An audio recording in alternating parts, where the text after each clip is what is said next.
So we're going to start off the Advanced Higher course by looking at algebraic operations, in particular partial fractions.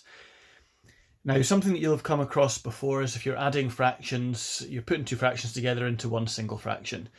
Now, the first page is basically just showing you an example of when you've done that previously. However, what we're going to be looking at is reversing the process. So if we start off with a fraction like this, you're going to learn about how to go from there to reverse the process and split it up into two separate fractions. So what you have to do is to follow the steps as it shows you in the next couple of pages and work out what your new denominators are and what your new numerators are going to be. So this fraction here, we can split it up into x plus 1 as one denominator and x minus 2 as the other denominator. So the following steps give you an idea of how to do that. Now, I'm not going to go through all that just now because I suspect that's something that you'll manage relatively easily. There's a couple of things I just need to point out to you. When you're looking at each of these examples, what you'll notice is that the power on the denominator, if you were to multiply that bracket out, gives you x squared would be your highest power on the denominator, whereas on the numerator, your highest power would just be x. So it's not an improper fraction because you've got a lower power on the numerator compared to on the denominator. Now, if that is not the case, then we have to do something else first, but we're not going to do that just straight away. So in this first example here, we have x plus 7 on the numerator, x minus 2x plus 1 on the denominator. And the steps will show you what to do. And you have to work out, using a little bit of simultaneous equations, to figure out what are these two numerators going to be. And then there's a check at the end. So I'm going to let you work that through yourselves. Similar idea in the next one. Notice that's not factorised though. So what we're going to have to do is to factorise it first. Then we can think about what our two numerators are going to be and what our two denominators are going to be. We can then take a guess at what values of x we can use, an educated guess, to cancel out that part and to cancel out this part. So in this example here, if you use x equals negative 2, if x is negative 2, negative 2 plus 2 is 0, so that bit whole cancels out. You can then use that to solve what b is. Once you've done that, you can go back and you can solve what a is by substituting something else into this. And you want to get rid of this thing. You want this to be 0, so that all cancels out, which is why they're using a half, because 2 times a half is 1. 1 take out 1 is 0. That all cancels out. So you can work out what a is. So we can work out what b is, we can work out what a is, and we get our two new numerators.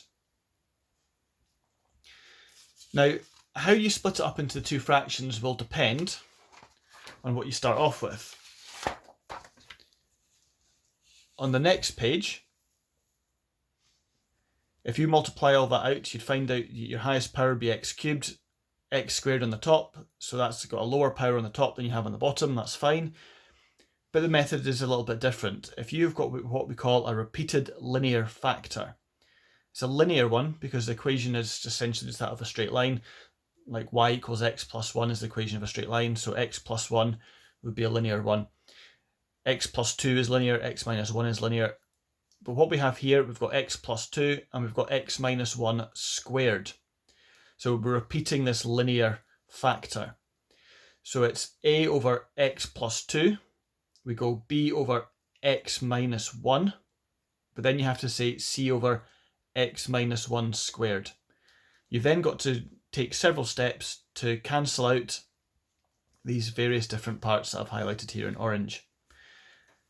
Now, in case you're wondering where you go from here to here, all we're doing is if you're adding these three fractions together, you'd have to have the same denominator. So the first fraction would be multiplied by x minus 1 all squared top and bottom. This one would be multiplied by x plus 2 x minus 1 top and bottom. And this one would be multiplied by x plus 2 top and bottom. So all three fractions would have the same denominator. And that's where these numerators come from. Once you've done that, if you've got the same denominator here and the same denominator here, that means we can equate the two bits in orange, which is what's happened here. We can then select various values for x to cancel out different bits on the right hand side and work out the values for a, b and c. Once we've got the values for a, b and c, we can put those in as our numerators. So I'll let you work through that yourselves as well. What you can see for the next one, we've got what we call an irreducible quadratic factor. This cannot be factorized. Okay, because it can't be factorized, it's irreducible. So in that situation, we're going to have x plus 1 as your first denominator, and this entire quadratic term as that denominator. And when you have a situation such as that, what we have to put here for the numerator is bx plus c. We then repeat the process as in the previous one. We have to make sure that we've got the same denominators here and here. So the first fraction gets multiplied top and bottom by x squared plus 2x plus 2. That's what's happened there. And the bx plus c over that gets multiplied by x plus 1 top and bottom, which you can see you've got there. So then we can equate the bits in orange. And once again, we can choose values for x, which cancels out various bits. You can then work out your values for a, your value for b, and your value for c.